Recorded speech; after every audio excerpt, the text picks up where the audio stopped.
Growing an e-commerce brand in 2025, it's not what it used to be. Look, after analyzing hundreds of brands last year, I can tell you firsthand something pretty scary, that 60% of e-commerce businesses are literally creating negative value right now. And the worst part, they don't even know about it. Welcome back to another video. My name is Arsalan from AKM, where we help scale, grow, and invest into the DTC businesses that we love. I'm going to be showing you exactly why most e-commerce brands are going to be dying this year, and more importantly, how to make sure that you are not one of them. Let me show you what we're seeing right now across the 8-figure brand industry. The numbers are pretty wild. Right now, we're talking about median EBITDA of just 8% in the industry, cash conversion cycles stretching to 90+ days, and CAC costs going through the roof to acquire customers, and margins getting squeezed like never before. It's a pretty scary time. But here's the thing, these aren't even the real killers for these brands. Let me break down the 3 death traps that are actually destroying these businesses. First up on that list is the cash flow crisis. Now think about it, your inventory is tying up all of your capital. You're paying for marketing costs daily. Your payment terms are crushing any chance of growth, and interest rates, you don't even want to talk about those right now. So second on that list is the margin compression that we're seeing everywhere globally right now. It's hitting from every angle. Ad costs are up, cost of goods are increasing, shipping rates are insane, tariffs are coming in, and the competition, well, everyone and their mother is trying to sell the same thing. And the third on that list, and this is probably the biggest killer, growth obsession. Everyone's chasing revenue like it's still 2021, just post-COVID, where e-commerce was booming, completely ignoring unit economics, running inventory like amateurs, discounting their way to bankruptcy, and trying to raise and raise and raise to stay alive. So let me show you what this actually looks like from a real numbers perspective. And it's not as sexy as you might think, and this is why we have a huge pandemic now almost of these businesses doing 8, maybe even 9 figures, and the founders not netting anything to take home from it. Take your average brand, let's say doing 10 million in revenue per year. They're sitting at 55% gross margin, spending around 28% on marketing, ending up with an 8% EBITDA average. Sounds okay. This is what most businesses are at, statistically speaking, by the way. You might think that's okay. Dead wrong. So let me break this down further on why a business like this would actually be struggling to scrape the surface.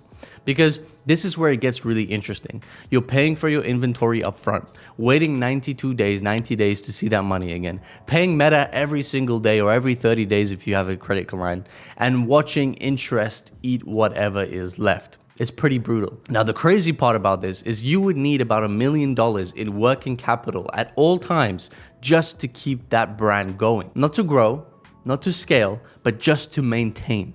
That's pretty insane. 7 figures in working capital at all times. So how do we fix this? Let me show you exactly what we did with our brands in the last 12 months and how it's really helped us set us up and position us for this year. Now, first up on this list is supplier optimization. Look, if you're still paying 50% deposits and accepting net 30 terms, you're still playing yourself.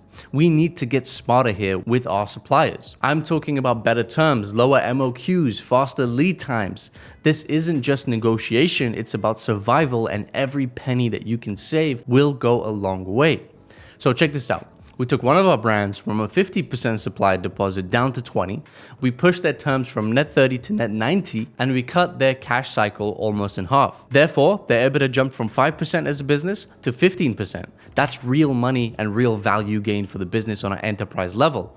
Now, here's why most people mess up with marketing. They're still obsessed over blended ROAS like it's 2021. Meanwhile, smart brands are focusing on their organic to paid ratio, building actual email revenue, not just collecting emails, and creating content that actually matters to ensure that their lifetime value is strong. And sometimes these small back-end changes and ways of thinking on what your core focus is can completely revolutionize your business. So let me show you something pretty wild. We've got brands that completely transform their business by fixing their inventory management, something you wouldn't really think about, but I'm talking about smart forecasting, not just ordering stuff and praying that it sells. Real category expansion, not just random products. And here's what will actually work in 2025. First, you need real financial planning. I'm not talking about checking your Shopify dashboard once a week or a fractional CFO that comes in and makes a monthly chart and actualizes it for you. I mean weekly and ideally daily cash forecasting, knowing your profitability down to the SKU level, understanding exactly what each channel is doing for you. Second on that list, and this is crucial, operational excellence. You need inventory to be optimized. Your supplier relationships need to be solid. Your logistics need to be super efficient. This isn't the sexy stuff, but this is the stuff that will keep you alive, and ideally, if you do it right, will keep you thriving. Now, third on that list is your marketing strategy and how it needs to evolve. Stop trying to just buy customers every single month and hoping that that is what's going to fix your business or grow you. Start building something sustainable. Focus on that organic to paid ratio that I mentioned. Build a real community. Create content that matters and actually drives performance, not just on a top of funnel level, but every level. And here's the thing though, most brands are just making the same mistakes over and over and over. They're obsessed with revenue, but ignore cash flow. Or they're obsessed with cash flow but don't know how to deploy it for growth properly. And as I said, a lot of brands are still looking at blended ROAS but don't understand unit economics. They're planning quarter by quarter but can't tell you their cash position in the next 30 days. So how do we go about fixing this today? Here's your game plan and here's what I want you to follow if you're a founder. First, get crystal clear on your numbers. Not your Shopify dashboard numbers, your real numbers, your true unit economics, your actual cash flow conversion cycles, and your real customer value. Build systems that actually work. I'm talking about cash flow forecasting that doesn't suck. Inventory management that actually makes sense based on how much you're selling and how much you're gonna be selling through the peaks and troughs of the year.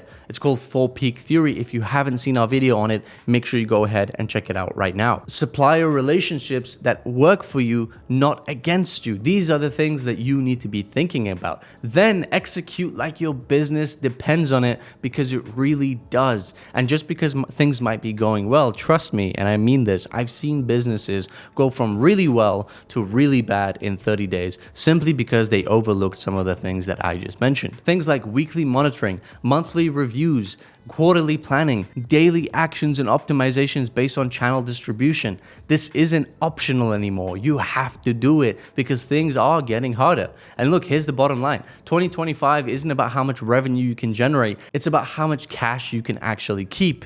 The brands that understand this are going to be thriving, and the rest, well, you know where this is going. So if you are running an e-commerce brand and you want help understanding your true numbers, hit the link below. My team is doing free audits 24/7, every single day, every single hour of the week. And we do this to help you understand what's really going on in your business and our honest recommendations on where you need to go. If you found this valuable, we really appreciate if you hit that like button and subscribe for our future videos. And if you are confused on anything or you didn't understand anything that I might have said in more depth and need more resources, then make sure you go ahead and leave a comment down below. My name is Arsalan once again from AKM, and I'll see you in the next one.